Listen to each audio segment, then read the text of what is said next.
Full story. Clock out at exactly 5, not Craig. So I did, even when the store was on fire.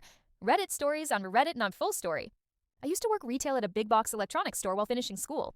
It was one of those places that talked non-stop about teamwork, but enforced rules only when it benefited management. Our store manager, Denise, was obsessed with overtime. If you worked even 1 minute past your scheduled shift, she'd call you into the office the next day and lecture you about budget discipline. It didn't matter if the store was busy, understaffed, or falling apart. Her favorite phrase was, "If you're scheduled until 5, you clock out at 5 hours. No exceptions."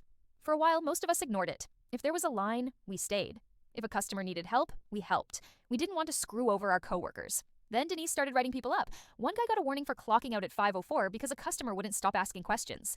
Another got in trouble for staying late to clean up a spill. Denise made it clear, overtime, dog punishment. So we adjusted. My shift ended at 5 p.m. on a Saturday, the busiest day of the week. At 4:55, the front registers were slammed, phones were ringing, and the returns counter had a line halfway down the store. At 4:58, Denise walked by and said, loud enough for everyone to hear, "Make sure you clock out on time today."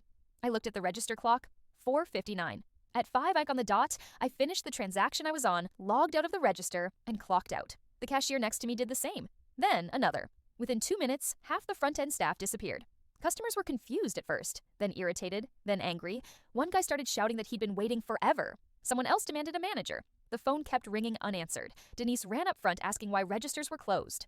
I calmly said, "You told us to clock out at exactly 5 now, no exceptions." She told us to clock back in. We asked if that instruction was approved over time. She stared at us. Hard. She told us to go home. The next day, corporate showed up. Apparently, multiple customers had complained, and one even emailed a video of the chaos to customer service. By Monday, there was a new policy posted in the break room. Employees may finish assisting customers before clocking out. No apology, no acknowledgement. Denise stopped saying no exceptions.